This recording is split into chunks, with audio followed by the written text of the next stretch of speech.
Real pet, the first anything that was really mine. I always fantasized about having a pet, and I begged my mom for one relentlessly. I'll clean up after it, I'll spend all my time with it, I'll be responsible, I won't quit like I did with soccer and violin lessons and Yiddish classes and computer camp. Please, Mom, please, please, please. Finally, exhausted, she took me to Woolworths, where we bought Harry for $7.39.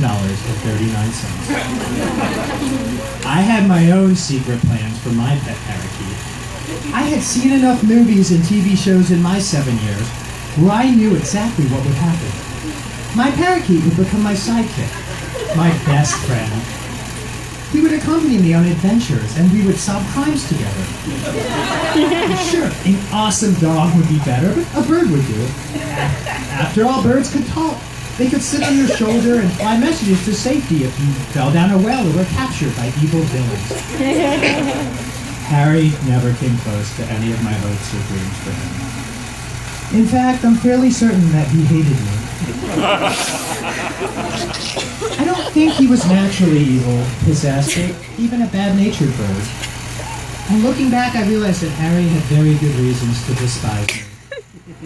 It all started with the teacher Parakeet to Talk tape, a looping cassette that repeated, hello, hello, hello, over and over again. I would play it every day, convinced that with enough work he would start speaking. I teach him all sorts of expressions, and we would hilariously banter back and forth. When he didn't speak at all, and wordlessly stared at me when I repeated, hello, hello, hello, I doubled my efforts and left the tape on overnight. But every morning, he greeted me with a steely silence. I may have actually driven him insane. When I approached him with an affectionate, hello, he would start to dive from my fingers, attempting to rip as much flesh out of me as possible. He never spoke, but his thirst for vengeance said more than enough.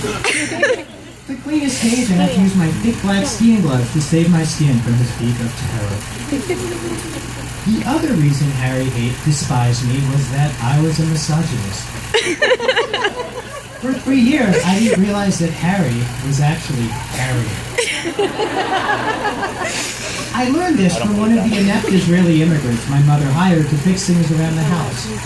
It was her way of supporting the Jews, and in some small way making atonement for all the tragedies that had befallen our people. The broken garage door, dysfunctional outlets, and nail-studded carpentry were a small price to pay. Isaac the carpenter noticed my bird while taking one of his many breaks in our kitchen. He reached in and examined Harry. Harry's malice for me clearly didn't extend to crafty carpenters, and Harry allowed Isaac to inspect him. Isaac explained that my bird Harry was not a male at all, but a female. Harry squawked and struggled to get free and pecked my eyes out. And I decided that Harriette would be her new name, and maybe with it a chance for a new beginning. I needed to make amends and soothe any sore feelings she had, and at 11 I figured the best way to do this was through song. So I attempted to woo her little bird heart. It was a powerful love ballad in the spirit of the late 80s. Oh, Harriette, please tell me why you are the best parakeet in the world. I love you so very much. I want to hold you in my arms and kiss you on the beak. Harriette lunged at me through the cage bars,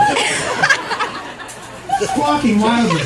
Flesh! She seemed to cry out. I want your flesh! I want to taste your blood! I was lost for how she could have resisted my powerful love ballad. On another visit, Isaac explained that he had a male parakeet named Rocky that we could buy off him and try putting a breeding box in their cage. It seemed like a wonderful idea. I imagined all the adorable baby birds who would love me and would fill the void. We introduced both of them and romance blossomed. They jumped from perch to perch together. They locked beaks in an eternal embrace, regurgitating food to one another. The parakeet French kiss. And when Harriette lunged at me, Rocky just cocked his head to the side, seeming to say, Orman, what are you going to do? Soon they nested in the breeding box, and I watched Rocky ride on top of Harriette as they bounced around the cage mid-coitus. It was a solid education in the birds and the birds. And eventually they laid eggs, most of which hatched. I peeked in at their babies. They resembled little pink blobs of liver. Oh, Harriette, please tell me why you are the best Mother Parakeet in the world. Harriette raced over to me, eager to rip some fruit off to feed her chicks. I'll kill you. I'll peck your eyes out. I'll rip your tongue out and feed it to my babies. I dare you. Get close to me.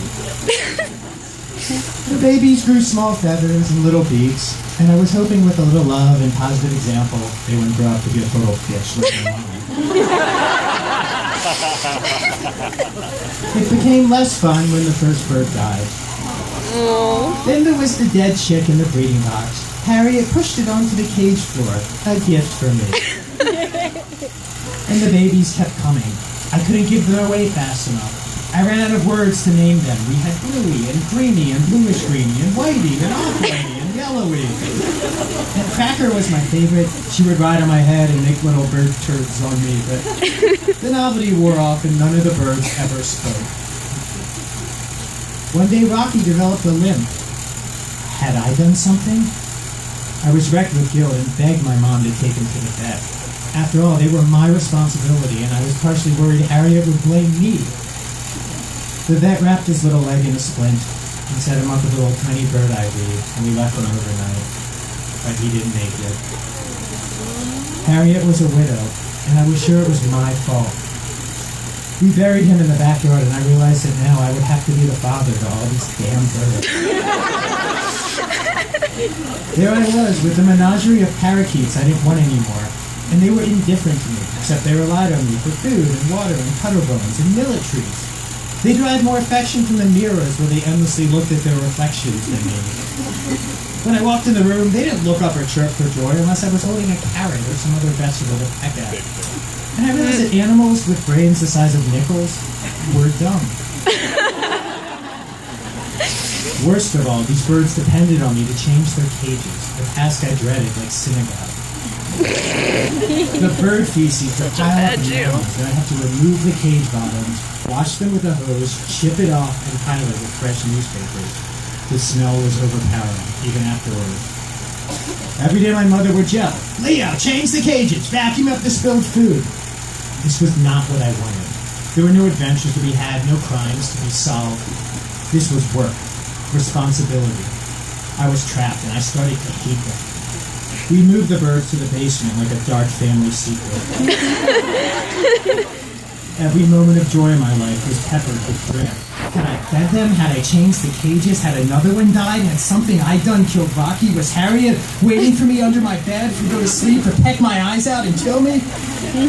My family finally took pity on me. When I was at sleepaway camp, my birds disappeared. My mother donated them to a pet store, and I got to be a kid again. An irresponsible kid without any pets. I was free! Deep down, though, I knew I'd failed them. Most of all, Harriette. I still have occasional nightmares. I come home and slowly open the door to the basement. I know I've forgotten something, and then I see them. They're half-starved zombie birds. Their cages are piled high with filth.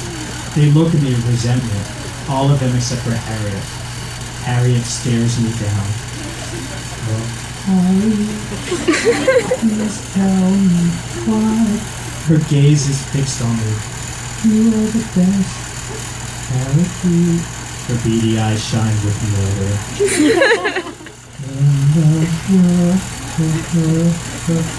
I slowly open the cage door, and I accept my punishment.